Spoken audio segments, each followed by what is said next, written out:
Okay. Hello, everybody, and welcome to another episode on the Uncommon Paradigm podcast. My guest today is Dr. Andrew Stevenson. He is a senior lecturer at Manchester Metropolitan University and author of the popular book, The Psychology of Travel. This book aims to answer why we travel, if holidays are actually good for our health, what the social and psychological factors that drive us to migrate, and what makes travel some of the most meaningful moments in our lives. Travel is a key part of my life. Without it, I'd feel tied down and caged. But I've never thought about why. Why do I feel connected to life when I'm traveling? What parts of travel do I enjoy and what parts I don't? Well, this book answered so many questions that I didn't even know I had about travel. I learned I learned that I enjoy getting lost somewhere new, using just the basic navigational skills to find my way back, what type of traveler I am, and why 1920s French bourgeoisie men walked around the streets with a tortoise just so they could slow down and take it all in. Dr. Andrew Stevenson, thank you very much for joining me today. Thanks for having me on, and nice to meet you.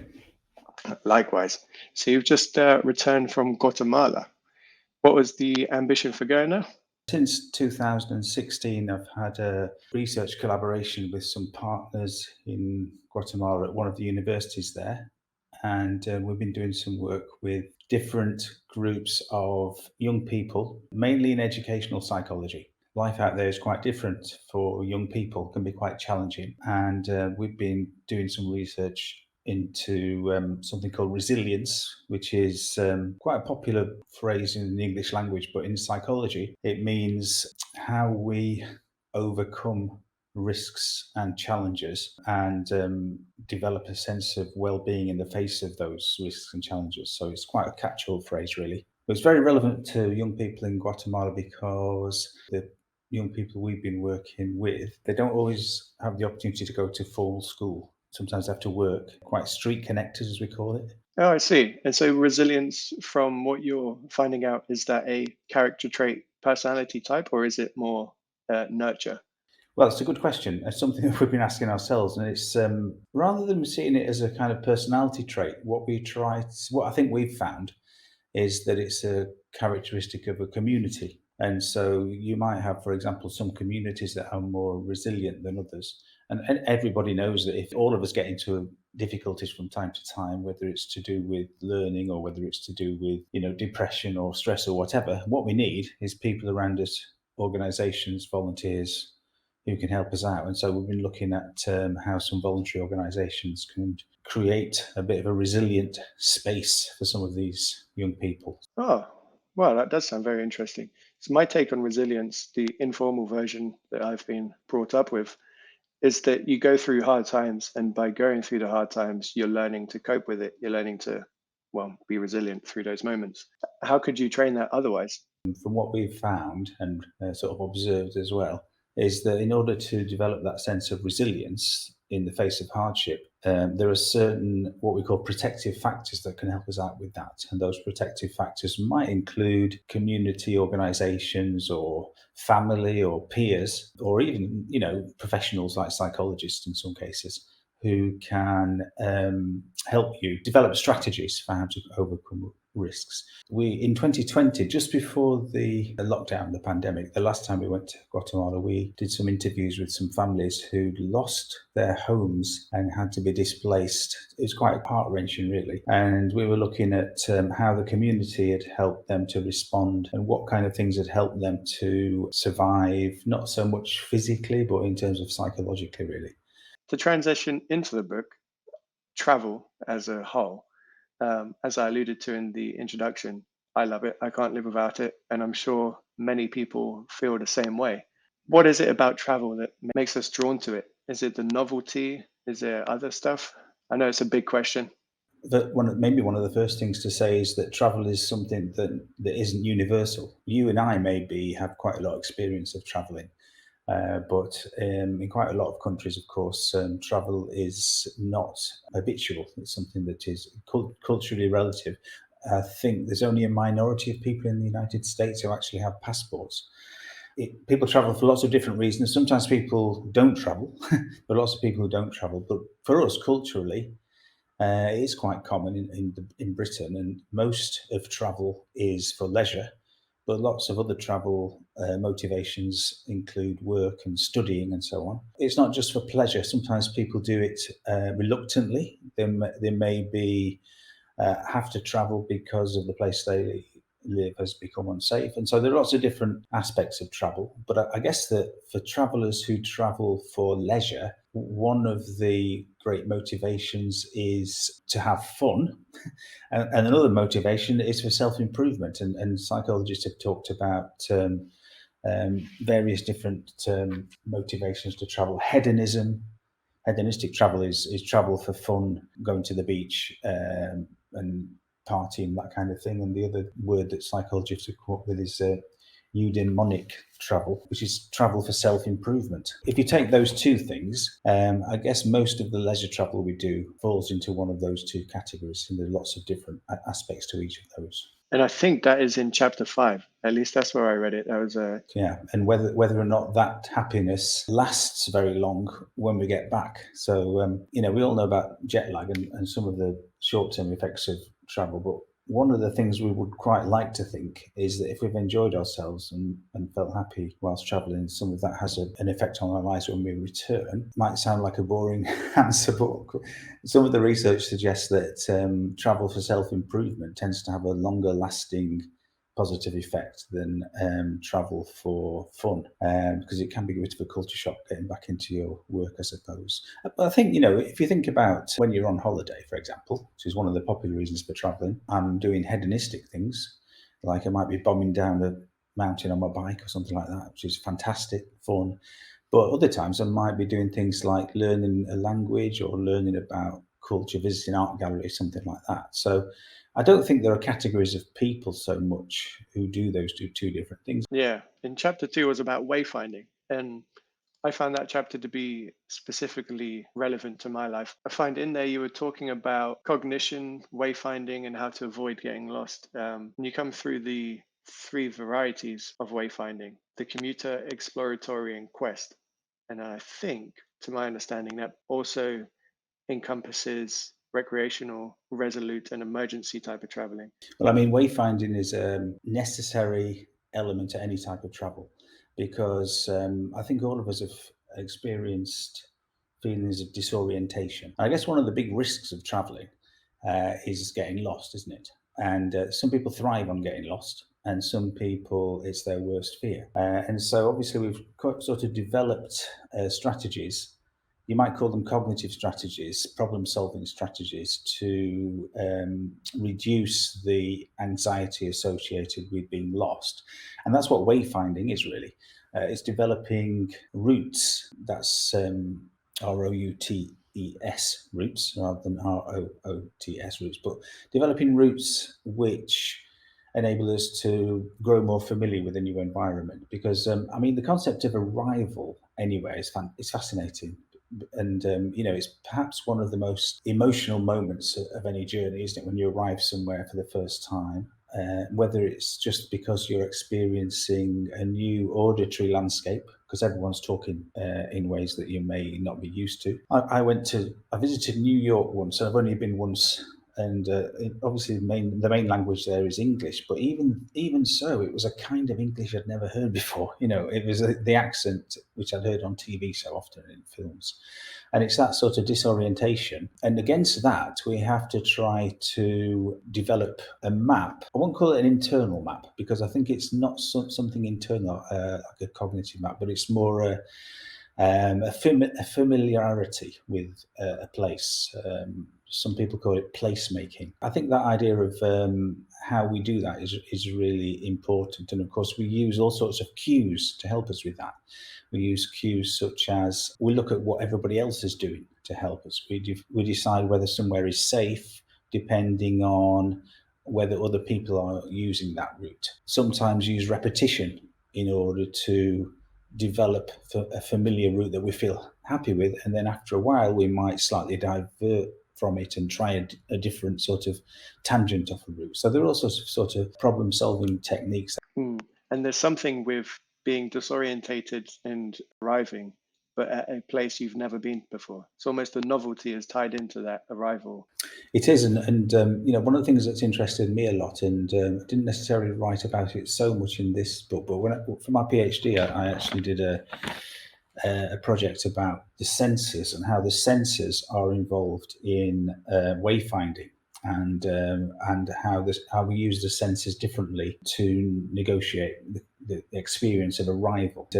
One of the groups of travellers who I worked with when I was doing that research project was international students. Because international students are obviously an interesting group of people because they face a challenge that all students face, except on top of that, they've also got to get used to living in a new place. And in Manchester, where I work, hundreds of new arrivals appear every year, every September, and they all look not disillusioned, disoriented at the same time, And but what I was interested in when I was doing this project was finding out how different people, different students in this case, specialized in certain senses to help them negotiate a new place. So, for example, I worked with a international student who's from Barcelona, and she arrived in Manchester with her guide dog.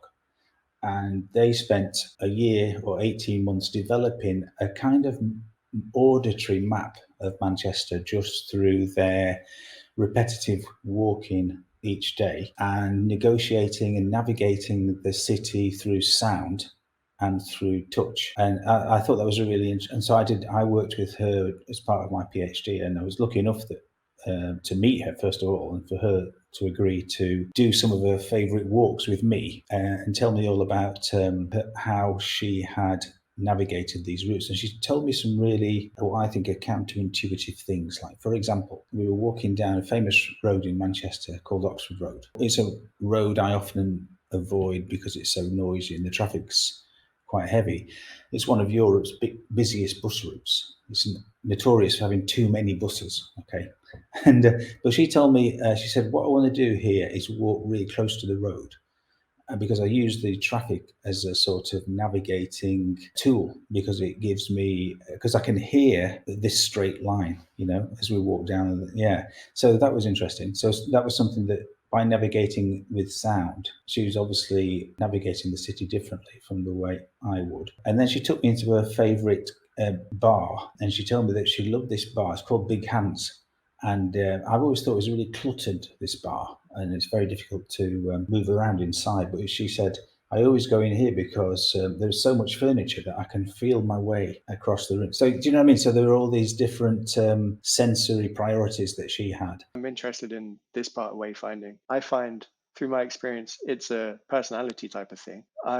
When I go, I've been to Barcelona, I've been to a few places, and one of the things I do when I'm alone on a travel is I will look up the safe and unsafe areas and then avoid the unsafe ones if I'm by myself at stupid times and things like that. After reading a book, it became conscious that I enjoy getting lost and finding my way through just with the five senses. And I think you wrote about the soft wayfinding clues or cues, where like you mentioned earlier about if there's more people walking this way, it's probably safe. Yes. And the classic one is probably doesn't happen in reality very much, but it's the sort of the smoking bonfire, isn't it? Or the footprints. These are sort of. It's interesting because it's one of the ways that other people have an effect on our wayfinding, even though they're not actually present. So we can often. So litter, for example, is a good one. So we might walk down the street and see lots of litter, and we make assumptions and calculations about what kind of place we think that is, and that sort of contrasts with the sort of more hard social cues by actually looking at, well, that place is quite crowded, so it must be safe. Or if you don't like crowds, that's quite crowded, so I'll avoid it. The classic one is restaurants, really, isn't it? And nobody really likes to go into a restaurant where there aren't any customers. And it's that thing about using other people without asking them to inform our decisions. Because, one of the chapters in the book is about the social psychology of travel. And this, you just said that you like to travel alone. But of course, it's quite hard, isn't it really, completely to travel alone? Because although you may not have any family or friends with you, you're surrounded by people who are making decisions and influencing your behaviour. So travelling alone has got a definite asterisk against it, I think, hasn't it? We use other people to help us sometimes. It's funny because I get the anxiety everyone gets when they go into a restaurant or cafe and it's empty. And you're sat there with the dilemma thinking, am I lucky that I've entered this place and there's no one here? Or am I unlucky that no one's here because it's a bad quality place? That's right. I mean, so many of our decisions these days are influenced by what we think other people have said. And TripAdvisor is a good example as well, isn't it? And TripAdvisor has become one of the great sort of 21st century examples of social psychology, really. Yeah. That's pretty much what TripAdvisor does, isn't it? It has an enormous effect on our decisions about whether or not to stay in a hotel or eat in a restaurant and so on. So it's so important to get good reviews, isn't it? There's been some psychologists have done some research on TripAdvisor and the effect of one, they call it the effect of one bad apple. So in other words, if it's got 9 5-stars, but one review of 1 stars will have a really damaging effect. And everyone listening can relate to that. Everyone knows they've looked online for a takeaway or a new camping chair on Amazon, and they've come across these places with 30,000 5-star reviews, and then there's a handful, 1% of that total amount would be mediocre. And you'd read that and think, maybe not. But then on the flip side, there was some research to suggest if a place has all 5-star reviews, that it's also unlikely to be chosen because there might be false play at hand. Well, there might be a suspicion of that. Yes, I mean, the thing about these types of issues is that our decisions about where to travel as tourists, anyway, has changed so much in the last sort of 10 years since since the TripAdvisor, and it's actually quite difficult to think back, isn't it? How did we make our decisions? We used to go to places called travel agents, and get there might be some advice you could get, or you might know somebody who'd been to a particular place, and it might be a personal recommendation. But nowadays, I think psychologically, one of the things that's changed is that we're much more likely to base our decisions about where to travel on the opinions of people we don't know. Whereas in the past, there was much more of a tight-knit community of travellers, I suppose. And you might know somebody who once went to Indonesia and said it was good. So, we might go on that kind of flimsy evidence like that. And that plays into the whole movement of digital nomads, social influencers, YouTubers, vloggers that are walking around showing the best parts of the area. And it gives a false promise. I remember booking my holiday for Mexico and Costa Rica last year. Most of the decisions we made were based off of social media posts. Absolutely, yeah. And I mean, personally, I don't use social media a lot. I'm well aware of, perhaps when I'm traveling, that is perhaps one of the times when I would be influenced a bit more by what people have said. Speaking of digital nomads, for anyone who isn't sure what that means, I mean, I wasn't sure a couple of years ago, but I think I'm beginning to realise now what it means is that a digital nomad is a person who, as far as I know, is somebody who is able to work pretty much anywhere and is no longer tied to the workplace. And if you have a job which is 90% through your laptop, one of the things the pandemic has taught us is that the idea of travelling into the office now, to some people, might be seen as having less of a point than it used to have. I don't know what you think about that, whether that conforms with your experience of work. Absolutely. I work in construction now, so everything is on site. You can't be remote.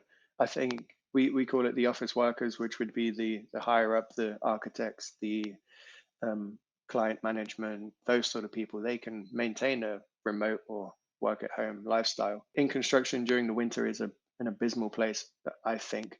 I could think of nothing worse than getting up at 5 a.m. on a Monday morning when it's icy, cold, raining, to go out and stand in what would be a field to dig holes to build something.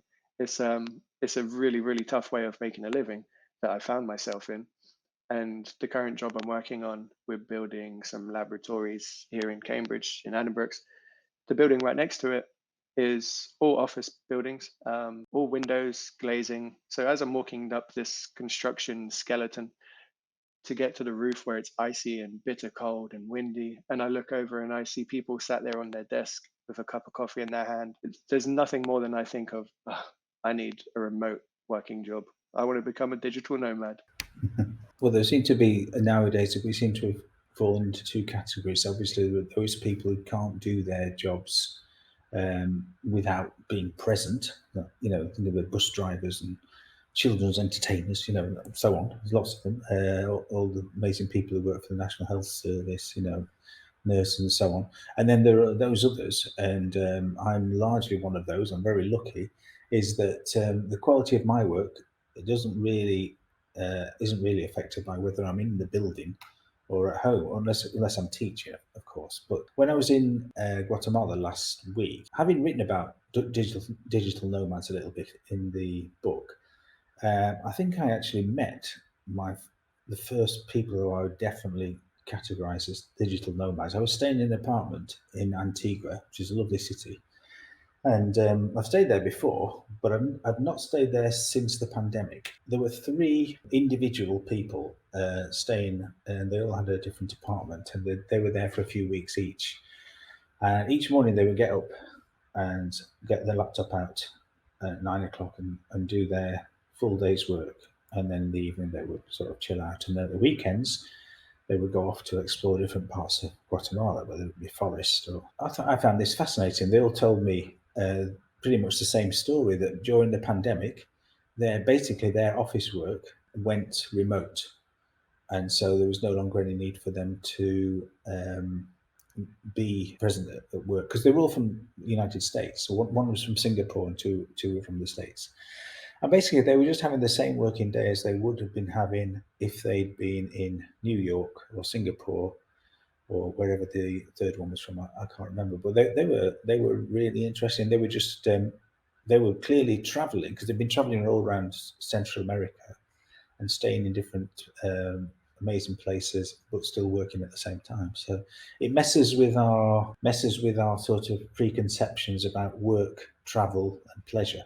You're right. And it's going to take some learning, because I don't think I could do that straight away if I was lucky enough to find a digital nomad job that, would pay the bills and would allow me to travel like these people you met on the weekend. I don't know if I would have the self-motivation to wake up at, say, 7 a.m. and then have a meeting and do that sort of thing while you're in travel. I think I've connected travel with hedonism. Yeah, exactly, and that's interesting. So there is that sort of association of travel with pleasure and leisure, isn't there? I was very impressed with their timekeeping. Actually, these people. It's a small sample, but it was very interesting study, because they all really did seem to go. I mean, let's be honest, they were all in conversation with people in their offices, and I use the word office very loosely, as you know, all these people were traveling around somewhere, but there was a sort of collective responsibility to be there at, I'll say 9 a.m., but it's the equivalent of 9 a.m. wherever the person was. Another chapter you speak about travel anxieties. This is the sort of thing that not many people remember when they think back on a travel holiday, but it's one of the things that we gloss over when looking back. So an example would be going to a faraway destination that you went to 3 years ago, but you remember you were ill for 2 weeks of that.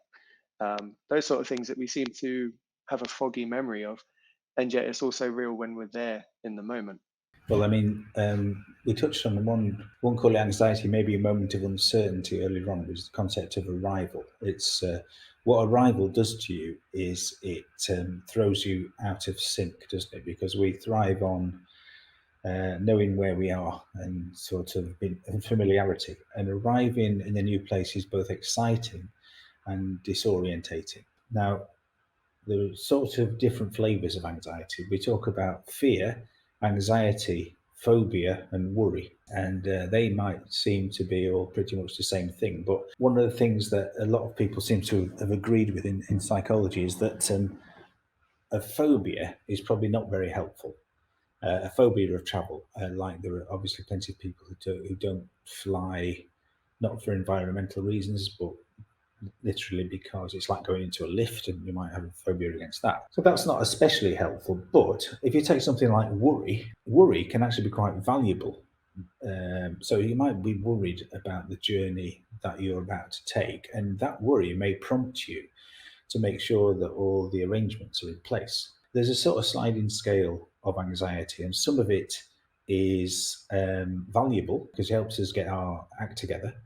And then some of it is actually so life affecting that it prevents us from certain experiences. Anxiety is often seen as quite a generalized feeling of uncertainty, but we can't actually put our finger on what it is that we're worried about. Whereas a specific fear of travel is often directed at something in particular, like flying, for example. Fear of flying is quite common, and it's very disproportionate when you think about the amount of danger there is involved in flying. What perhaps we ought to be worried about is driving our cars a little bit more, and those are the things where people tend to get hurt a lot more. And could you link familiarity, as you said, could you link familiarity with anxiety and the not feeling comfortable in a certain situation? For an example, would be driving. You do it every day to work, to the shops. You feel more comfortable, even though the statistics show you're more likely to crash in that car than an airplane.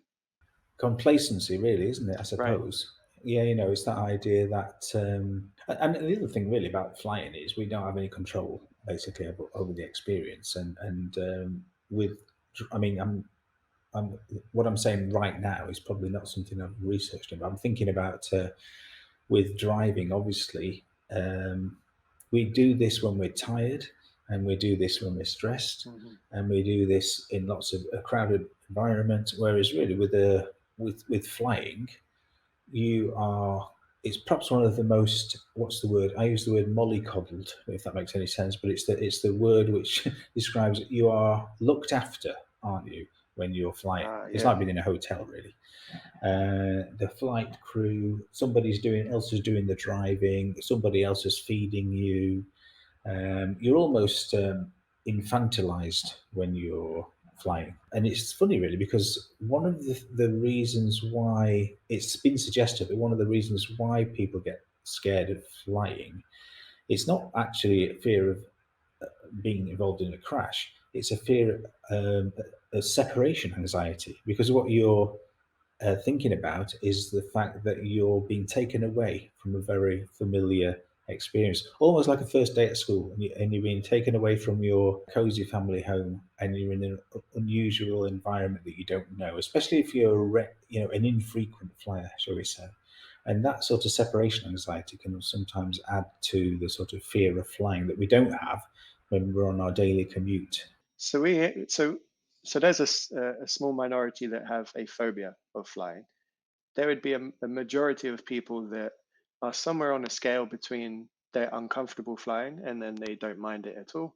And I'm sure there's another minority group that absolutely love flying. For the people in the middle, for the majority of people who may enjoy or feel uncomfort on a flight, are there any psychological tips and tricks that a person who feels discomfort flying can use?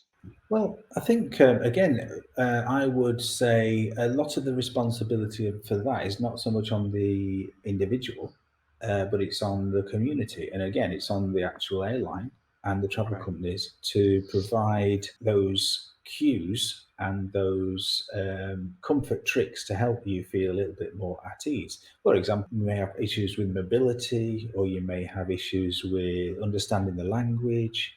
It's important for the travel companies and the airlines to communicate clearly. And I'm thinking about COVID, actually, is during COVID when flying started to be allowed again. I don't know if you flew during that sort of period where we were just about starting to fly again, but the airlines were very keen on social distancing, obviously, importantly, and mask wearing and so on. And one of the important things there psychologically is for the style of the messaging that the airlines use to Mm. encourage people to conform, to wear the masks and keep their distance, and to use sort of positive messaging. For example, talking to children, I suppose, isn't it? And we are we're a bit like children when we're traveling. The reason you've got to wear your mask is because it's a good thing, because it protects the people around you. So that's a good message, and that would make us feel comfortable. And Yeah. research suggests that a less effective way of doing this is to say things like, if you don't wear your mask, you will be ejected at the next airport. So these kind of negative messages are basically less valuable for making us feel more comfortable, because it creates an atmosphere of conflict amongst people. So yeah, it's to go back to your question. I would say that the important thing there is not for people to try and sort it out themselves, but for those who are looking after them to use appropriate messaging and have measures in place that are useful for them. Right, and the carers on the flight, the stewardesses, the stewards, they are essentially carers. They're there to look after you, care for you. They're surrogate parents, aren't they? Surrogate parents, basically. Yeah, right, right. And yet their job is just to look after someone, but it doesn't quite place emphasis on making them the most comfortable trip, that they don't have any disworries and things like that. And it's obviously a difficult job for them as well because they're undergoing the same physical strains that we all are on.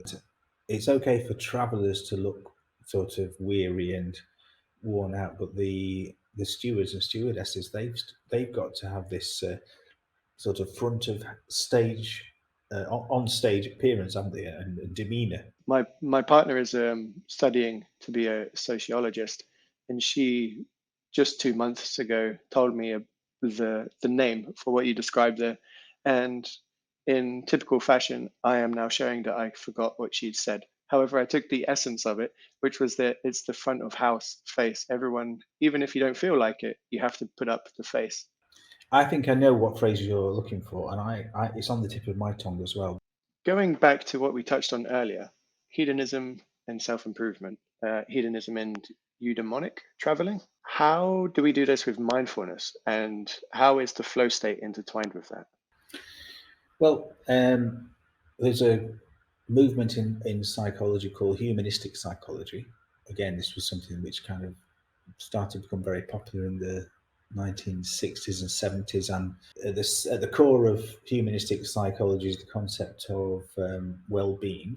And it's a therapeutic approach to psychology. And two of the ideas Right. that humanistic psychologists have talked about a lot are flow and mindfulness. Now, anyone who practices, I don't know, meditation or yoga will be familiar with the concept of a mindfulness, which is this kind of idea of becoming super aware of your surroundings, listening to the birds singing, concentration on your breathing, and so on, but without making judgments about whether something is good or bad. Just sort of being in the moment, I think, is the popular way of putting that. So that's really important, mindfulness, when you're traveling, because I think there is an urge nowadays, especially in social media, with a social media kind of consciousness, is to say whether something's good or not.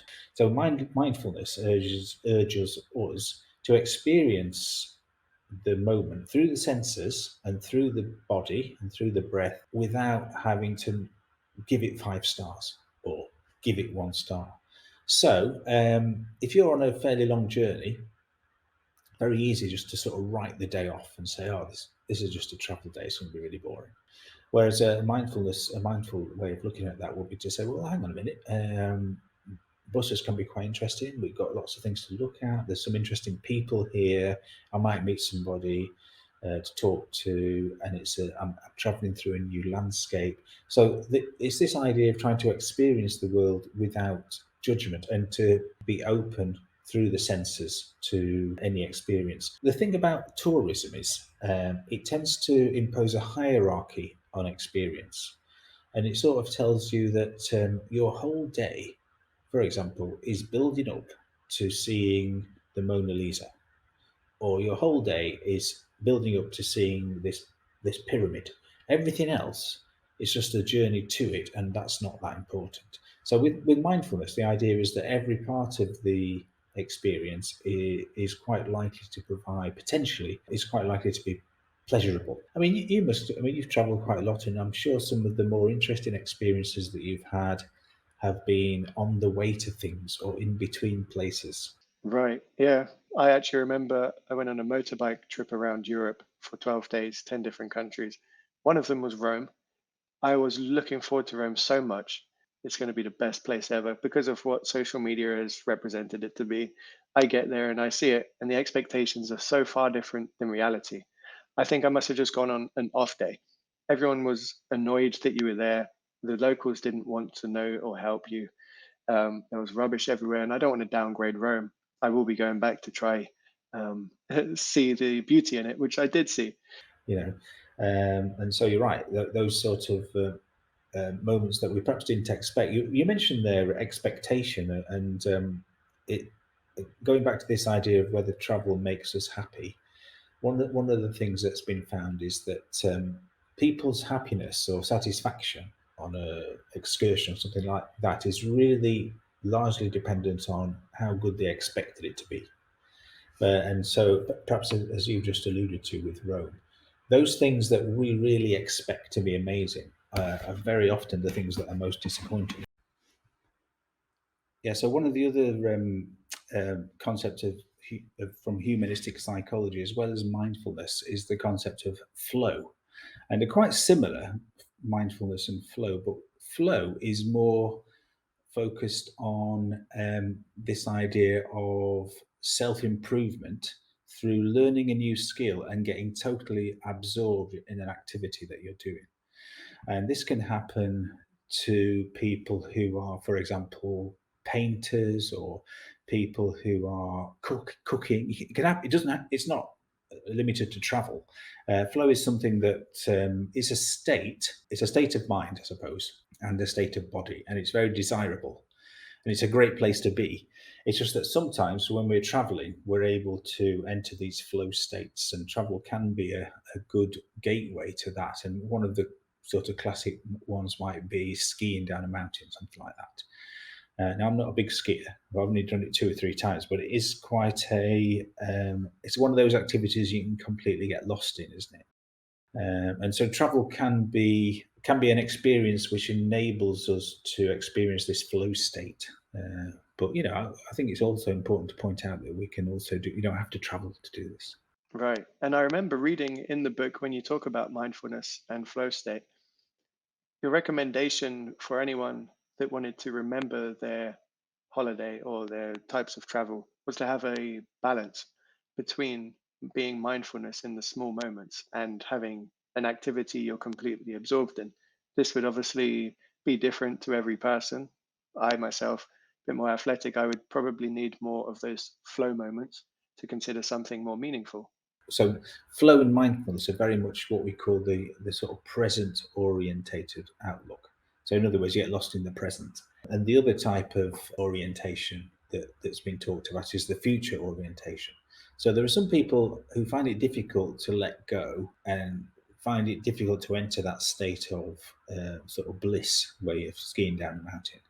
And I don't know how many listeners have checked their emails when they've been on holiday. It's a classic example of being future orientated. I can't lose myself in this holiday. I'm still thinking about what I've got to do when I get home. I guess that what you alluded to before is the idea of having a combination of these things, because it's actually a really good idea to have a future orientation when you're planning your holiday, so that you make sure that you arrive at the airport on the right day, or uh, get to the train station on time. But while you're there, it's also very important to allow yourself to, I guess, be in the moment and enjoy those flow states. This is one of the things I found very interesting about nomadism, because obviously what they're doing, and this breaks up all our preconceptions, is that they are being very future orientated. They're thinking about their jobs, and they're being very sensible, and they're planning meetings for next week, and then maybe the day after they're disappearing up a mountain and exploring parts of Mexico and Costa Rica. I met somebody who just got back from Colombia, and then the day after that they were back on their 9 to 5. So that's a fascinating sort of experiment, really, isn't it, that we don't normally enter into, because we're brought up, or I was brought up, to be sensible while you're at school or at work, and then you can be suddenly you're expected to be in the flow on holiday, and it's quite hard to adjust, isn't it? Yeah. And in the book, I remember somewhere there was almost a spectrum between someone that enjoys travel or their type of travel would be the all inclusive. They don't actually connect with any locals. And then on the flip side, you have the belonging seeker, which I would consider myself. When I go there, and if I'm around tourists, I don't feel I'm doing any justice to the local environment. I want to be there. I want to be hands in that area. I mean, this is so important. And I'm going to read a little quote to you from the novelist Paul Bowles, who's famous. Well, he wrote the Shelter in the Sky, which is a fascinating novel about travel. And he makes the distinction between travellers and tourists. And he says, I quote, "Whereas the tourist generally hurries back home at the end of a few weeks or months, the traveller belongs no more to one place than to the next, moving slowly over periods of years from one part of the earth to another." And there's a difference, isn't there, between, as you've just said, a traveller is often somebody, a word we use to describe ourselves, whereas tourist is often a word we use to describe other people. And we often align ourselves with these two things. But within that category, within those two typologies, there are degrees of travelling, shall we say. And I think you mentioned this before. There are those who, at one extreme, you put yourself in this category as the belonging seeker, the person who likes to immerse themselves in another culture and might go to a different culture and not just go to the tourist sites. And at the other extreme, there are those who like to travel in a bubble, because they feel safer, and that might be the person who only ever travels in the company of a travel rep, only stays in a hotel which is peopled by other tourists, and maybe the only people from the country they're visiting who they meet might be the cleaners and the people who work behind the bar, and that does have an effect on your attitude towards those people from different cultures. I'll give you an example from my experience in Guatemala. Actually, so I've been to the same city 4 or 5 times now, and I used to go to a yoga class in this place in Antigua. But I noticed all the people in the yoga class were from the United States, and all the teachers were from the United States. Now, nothing against that, because it was a very good class, but I wasn't meeting anyone from Guatemala, and it didn't have to be in Guatemala, okay? And now this time, I made an effort to go to a yoga class that was in a gym, and it was in a gym in Antigua, and the only people at the class were from Guatemala, and the course was taught in Spanish. That's a little example of a difference between uh, traveling in a bubble, as I was before, and actually trying to be involved in sort of ordinary things that local people would do, which is slightly different. I pass judgment on people who come from the other side of the spectrum, wrongly so. I'm not condemn. I'm not saying this is a right thing. You write in the book very neutrally about all types of travel and the experiences people have. Well, one thing I think that it does have an effect on is, and there's been some research on this, is if the only people you, let's say if you go to Mexico, right, and you're from Britain, and you go to Mexico, and the only Mexicans you meet are the people who are cleaning your room or the people who are serving you drinks. It's been suggested that your maybe not consciously, but your attitudes towards that group or that nationality might be affected, because the only representatives of that place are people who are of a lower status than you, or are serving you in some way. Whereas if you're more of an immersive traveller or a belonging seeker, it's much more likely that you will go to Mexico and you'll socialize with Mexicans and maybe invited to the homes of Mexicans and share food with them. And so obviously you're meeting people on equal status. That's the kind of thing that can have an effect on prejudice and discrimination in our attitude. So it does have an effect. But I guess in the book it was important to write about it neutrally, because I was trying to describe what people had found. Yeah, and we all can do more to be more mindful of other people's opinions. When I was reading the book, I then became more aware of it. And I thought, well, why was I passing judgment on someone that wanted an all inclusive 2 week holiday compared to me, who I'd rather find meaning in sweating on a colectivo in Mexico, knowing I'm part of the locals? I agree with you, because I feel the same way. And yeah, I mean, I'm just trying to think about how to talk about this without being opinionated about it. But I think it's important just to understand that there are different ways of travelling, and maybe sometimes people travel in a bubble because of safety issues. And I think with COVID, and that's perhaps understandable.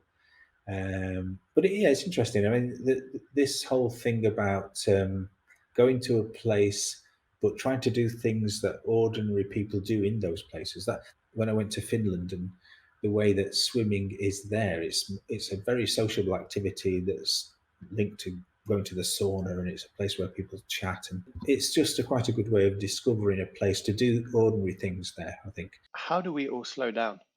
And what is flaneur? The flaneur. So there's a chapter in the book about something called psychogeography, and I said in the book that it was a diversion or a departure. This is sometimes called the art of slow travel.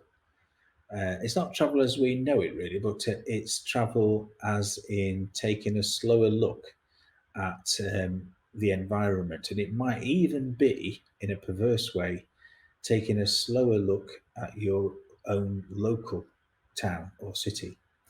A flaneur coined in Paris, I think in the 1950s, by this group of literary group called the Psychogeographers, who at the time were getting a bee in their bonnet about the way that traffic was starting to dominate the city and big business was taking over Paris.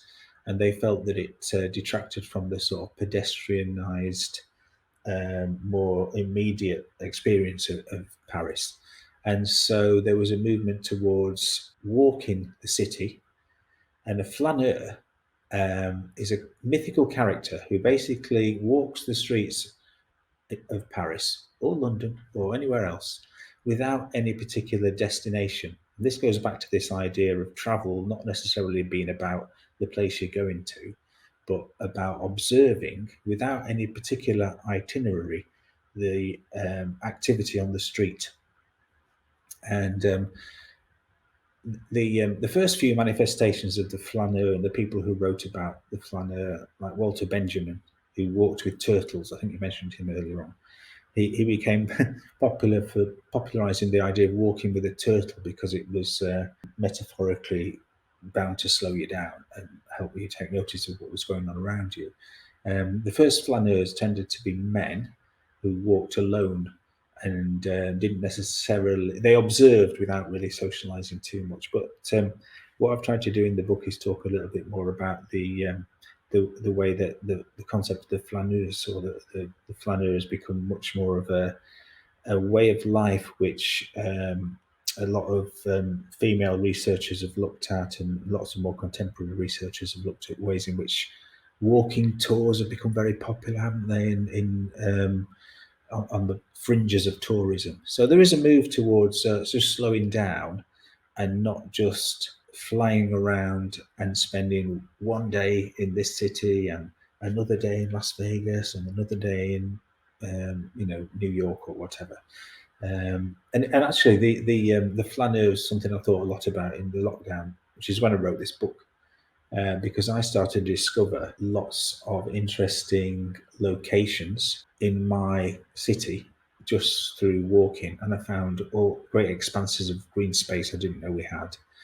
I think a lot of people had this experience in lockdown because we couldn't travel so much, and so we almost became tourists in our own city, and discovered the sort of the marvels of our an environment, even the wildlife in the city and that kind of thing. So yeah, that's what the slow travel movement is all about, and it's kind of an element of it's a version of mindfulness, I suppose.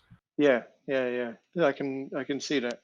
And everyone that's watching, if it's driving that I do when I listen to podcasts, or people in a gym or walking for that matter, you can just take a look around and see what's there. It's very playful. It's trying to get you to think about your own city in a different way. Maybe through a lockdown, it'll look different. It'll look differently, or maybe if you even bought a guidebook to your own city and try to see it through the eye of a tourist. That's another kind of prank that a psychogeographer might do. So it's supposed to be sort of slightly tongue in cheek, but Well, Andrew Stevenson, thank you very much for coming on the show. thank you so much. It's been a pleasure, a lovely meandering conversation, a bit like a kind of flaneur. a good metaphor to end it. Thank you very much.